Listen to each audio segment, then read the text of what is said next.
Hello दोस्तों, सभी को राधे राधे। तो आज हम हिंदी का दूसरा अध्याय जो कि हमारा कहानी है उसको शुरू करने जा रहे हैं। हमने पहला अध्याय का पूरा लेखक परिचय, क्वेश्चन आंसर, उसका एक्सप्लेनेशन सभी को कंप्लीट कर चुके हैं, इसलिए हम चाहें दूसरा शुरू करने जा रहे हैं। और ये दूसरा हमारा क्या कहानी है, जो हमारा फर्स्ट चैप्टर था बातचीत, वो एक निबंध था। लेकिन जो हमारा सेकंड चैप्टर है इसका नाम है क्या, उसने कहा था। ये कहानी है, ये कहानी बहुत ही महत्वपूर्ण कहानी है। अगर आप कहानी को लास्ट तक सुनते हैं तो आपके आँख में आंसू आ जाएगा। तो अभी तो हम सिर्फ लेखक परिचय के बारे में जानेंगे, जिसने कहा था कहानी। आज हम उसका लेखक परिचय देखेंगे और कल की वीडियो में हम इसका पूरा एक्सप्लेनेशन देखेंगे, जो कि इतना मज़ेदार एक्सप्लेनेशन है। आपको बता दें, उसने कहा था जिनको लिखे हैं चंद्रधर शर्मा गुलेरी जी, इनको राइटर हैं। वो कहानी मात्र अपने जीवन में 3 कहानी लिखे हैं, 3 कहानी लिखे और एक प्रसिद्ध लेखक के रूप में उभर कर आ गए हैं। यानी इस कहानी इतना मजेदार शब्द का प्रयोग किया गया है, इतना सटीक शब्द का प्रयोग किया गया है कि कहानी को अमर रचना कहा गया है। यानी ये कहानी क्या है, अमर हो चुका है, इतना प्रसिद्ध कहानी हो चुका है। अब माँ सोच समझ सकते हैं कि हमारे जो चंद्रधर शर्मा गुलेरी जी हैं वो मात्र 39 वर्ष जी हैं और इतना प्रसिद्ध लेखक बन गए कि आपको 12th में मिल रहा है इनका चैप्टर पढ़ने के लिए। और आप ग्रेजुएशन में जाइएगा तो सेम कहानी आपको ग्रेजुएशन में मिलेगा। बताइए कितना प्रसिद्ध हमारे एक कवि हो गए, मात्र 39 साल ही जिए और इतने में कितना हो गए। इसलिए कहते हैं कि आप कितना भी समय हो, आप कोशिश करना ना छोड़ें और अपना प्रयास निरंतर करते रहें। तो ये कहानी पढ़ेंगे तो उसने कहा था, कहानी पढ़ने से पहले हम जानते हैं कहानी है क्या।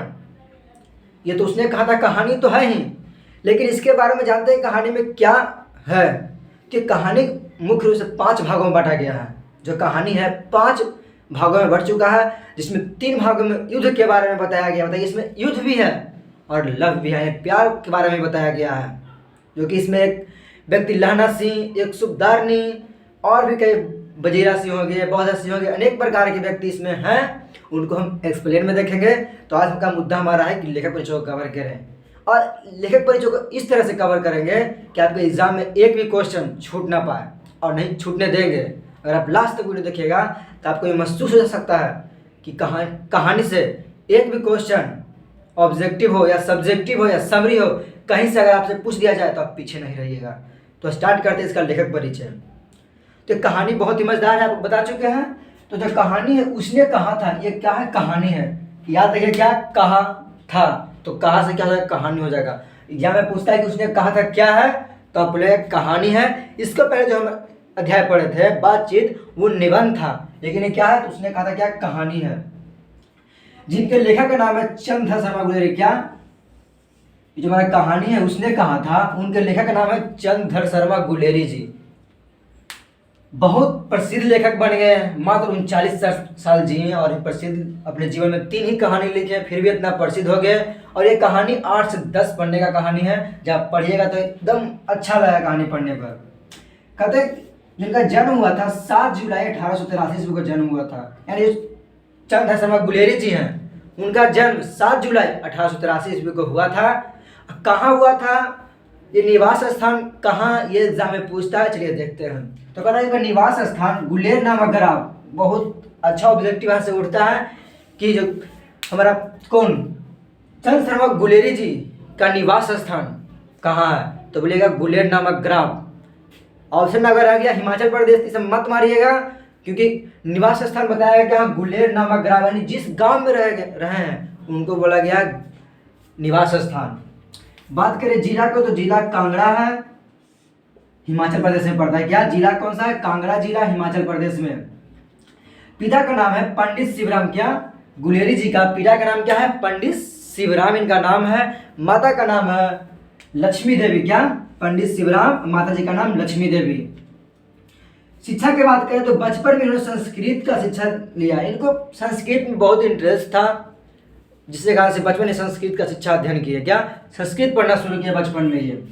फिर कहता है 1899 में इलाहाबाद विश्वविद्यालय तथा कोलकाता विश्वविद्यालय से क्रमशः एंट्रेंस तथा मैट्रिक्स किए।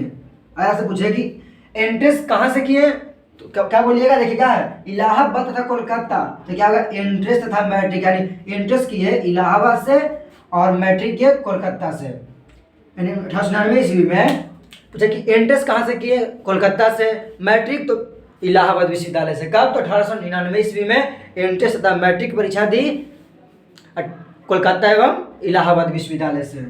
फिर बात करते हैं कोलकाता विश्वविद्यालय से 1901 ईस्वी में इंटरमीडिएट किए, इसको आप इंग्लिश होता है ISC, वही है। क्या कहते हैं, कोलकाता विश्वविद्यालय से 1901 में क्या किए, इंटरमीडिएट किए। आगे आगे 1903 ईस्वी में इलाहाबाद विश्वविद्यालय से BA, बैचलर ऑफ आर्ट्स उसको बोलते हैं, ग्रेजुएशन बोलते हैं, वही है। क्या 1903 ईस्वी में इलाहाबाद विश्वविद्यालय से BA किए। फिर आता है 1916 ईस्वी में संस्कृत विभाग के अध्यक्ष बने। बहुत यह क्वेश्चन जितना भी इधर है बहुत इंपॉर्टेंट पॉइंट चल रहा है अभी, आप ध्यान से देखिएगा और एग्जाम में इस तरह से क्वेश्चन आते हैं। अगर पूछा आपसे कि चंद्रशेखर शर्मा गुलेरी संस्कृत विभाग के अध्यक्ष कब बने, तो 1960 यानी 1916 ईस्वी में वो संस्कृत विभाग के अध्यक्ष बने। फिर बात करते हैं कि संपादक, यानी इनके संपादक है समालोचक, काशी नगरी, प्रचारणी पत्रिका, ये तीन इनके मुख्य संपादक हैं। याद रखिएगा एग्जाम में अक्सर पूछा जाता है कि समालोचक किसके संपादक है, तो चंद्रशेखर शर्मा गुलेरी का, काशी नगरी चंद्रशेखर शर्मा गुलेरी का, प्रचारणी पत्रिका चंद्रशेखर शर्मा गुलेरी का। तो एक बार फिर से रिपीट कर देंगे, उसने कहा था कहा क्या, कहानी। लेखक के बाद लेखक कौन है, चंद्रशेखर शर्मा गुलेरी, जो कि प्रसिद्ध निबंधकार भी हैं। एग्जाम में क्वेश्चन है कि एक निबंधकार भी हैं चंद्रशेखर शर्मा गुलेरी। इनका जन्म हुआ 7 जुलाई 1883 को हुआ था। निवास स्थल बोले तो गुलेर नामक ग्राम, जिला कांगड़ा, हिमाचल प्रदेश। पिता का नाम पंडित शिवराम, माता का नाम लक्ष्मी देवी। शिक्षा बोले तो बचपन में संस्कृत शिक्षा इन्होंने लिया। 1899 में इलाहाबाद तथा कोलकाता विश्वविद्यालय से क्रमशः एंट्रेंस तथा मैट्रिक किए। फिर 1901 में इंटरमीडिएट किए, कहाँ से, तो कोलकाता विश्वविद्यालय से। फिर BA किए तो 1903 में इलाहाबाद विश्वविद्यालय से BA किए। 1916 में संस्कृत विभाग के अध्यक्ष बने। संपादक के नाम का समालोचक, काशी नगरी, प्रचारणी पत्र इनके संपादक हैं, यानी संपादक इनको रचना किए हैं कुछ। अब बात करते हैं कि प्रमुख रचनाएं क्या क्या, तो रचनाएं सबसे पहले आता है क्या, कहानी। क्या आता है, कहानी।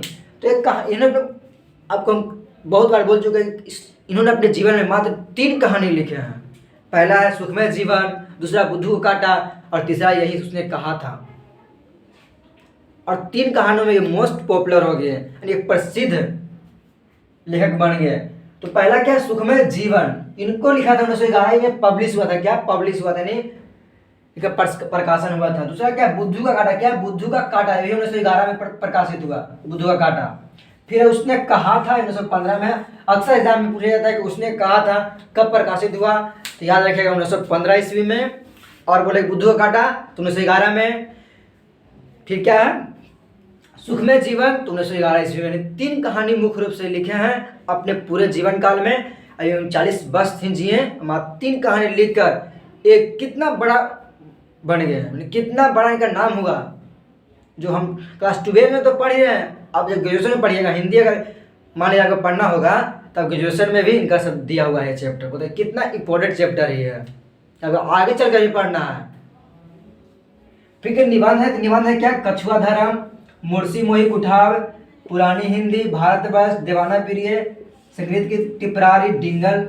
यानी इनका निबंध है कछुआ धर्म, मुर्शी मोही कुठाव, पुरानी हिंदी, भारतवर्ष, देवाना प्रिय, संस्कृत की टिपरारी, डिंगल। ये कुछ इनके निबंध हैं।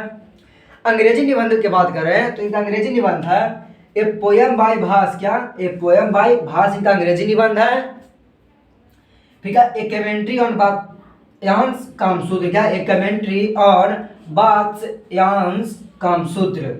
अगला है द लिटरेरी क्रिटिसिज्म। क्या, क्रिटिसिज्म आदि, यानी आदि इसके बाद भी और लिखे, लेकिन इतना आपके बुक में दिया गया है और एग्जाम के लिए इतना महत्वपूर्ण है। पहला क्या था, ये poem by Bhasa, the commentary on Vatsyayana Kamasutra, the literary criticism आदि। ये कुछ टिप्पणियां हैं जो कि बहुत महत्वपूर्ण है एग्जाम के लिए। पहला अनुवाद की बाढ़। क्या, अनुवाद की बाढ़। दूसरा है खोज की खाज। क्या, खोज की खाज। थर्ड है क्रियाहीन हिंदी। फिर वैदिक भाषा में प्राकृतपन। पहला क्या है, अनुवाद की बाढ़। सेकंड है खोज की खाज। चौथा है क्या, क्रियाहीन हिंदी। और पांचवा क्या है, वैदिक भाषा में प्राकृतपण। और कुछ इनके बाद इंपॉर्टेंट रहता है कि जो चंद्र शर्मा गुलेरी जी है, क्या चंद्र शर्मा गुलेरी जी है, वो 20वीं सदी के प्रथम चरण के गद्य साहित्य के एक प्रमुख निबंधकार रह चुके हैं। क्या आगे एग्जाम में क्वेश्चन आए कि चंद्र शर्मा गुलेरी जी किस सदी के कवि थे, तो क्या 20वीं सदी के। अब बोले प्रथम चरण में गद्य साहित्य लिखने वाले कवि थे, गद्य साहित्य के निबंधकार थे। आगे बात करें तो जो चंद्र शर्मा गुलेरी जी द्विवेदी युग के निबंधकार थे। क्या द्विवेदी युग के निबंधकार थे। आपने इसके पहले में क्या पढ़ा था, भारतेंदु युग के, जो हमारा बाल कृष्ण भट्ट जी बातचीत चैप्टर में पढ़े थे, क्या कि वो भारतेंदु युग के थे, जिस पर ठीक उसी प्रकार ये क्या है, द्विवेदी युग के कवि लेखक है, निबंधकार है। अब एक बात करते हैं निधन, तो इनका 22 सितंबर 1922 में इनका निधन हो गया। देखिए 22 में मरे, जन्मे 83 में जोड़ को गया 39 साल, मात्र 39 साल ही जिए हैं। कौन, चंद्र शर्मा गुलेरी जी। बताइए 39 साल में कितना बड़ा नाम कर लिए हैं। इसलिए कहते हैं कि उम्र आपके जीवन के लिए मायने नहीं रखता है। अगर आप उम्र कोई देखिएगा 30 साल में इतने बड़े प्रसिद्ध, अधिकतर जो 30 साल 35 साल में ऐसे ऐसे व्यक्ति प्रसिद्ध हो जाते हैं जिनको आप लगता है कि वाह क्या। तो यहाँ कहानी क्या उसने कहा था, कहानी है। हमने इसका लेखक परिचय देखा, लेखक परिचय में सब जितना आपके एग्जाम के लिए इतना बहुत ज़्यादा है, इससे ज़्यादा आपके एग्जाम में लेखक परिचय से क्वेश्चन नहीं आएगा। अब वो आएगा क्या, तो एक्सप्लेनेशन से क्वेश्चन आएगा, उसको हम अगला वीडियो में देखेंगे। तो आज के लिए वीडियो यहाँ तक रहेगा। आप लोग कमेंट में जरूर बताइएगा कि इस वीडियो में आपको कैसा लगा, क्या आप कुछ पॉइंट हम छोड़ तो नहीं दिए, क्या इससे क्वेश्चन फालतू आ सकता है, आपको लगता है। हमको तो नहीं लगता कि इस क्वेश्चन आगे फालतू देगा, कि इतना ही ना बहुत गहरा सब बता दिए हैं। बहुत अच्छा ये कहानी है, कहानी पढ़ने पर आपको आंख में आंसू आ जाएगा, ऐसा कहानी है। इसमें शब्दों का प्रयोग इस तरह से किया गया है मानो अमृत बरस रही हो, जिसके कारण से इसे अमर रचना कहा गया। अमर यानी पूरा प्रसिद्ध हो चुका कहानी। मात्र 3 कहानी लिखकर इतने बड़े कहानीकार कहिए, लेखक कहिए, निबंधकार बन गए। कौन, तो चंद्र शर्मा गुलेरी जी। तो इस तरह से कहते हैं कि कोई काम बड़ा छोटा नहीं होता। अब जिस काम को करिए सीधे से करिए, काम 1 रहे या 2, 1000 रही है बाजार। चलिए तो अगले वीडियो में मिलेंगे। आपको कैसा लगा जरूर कमेंट करके बताइएगा। चैनल को सब्सक्राइब जरूर कीजिएगा। Thank you.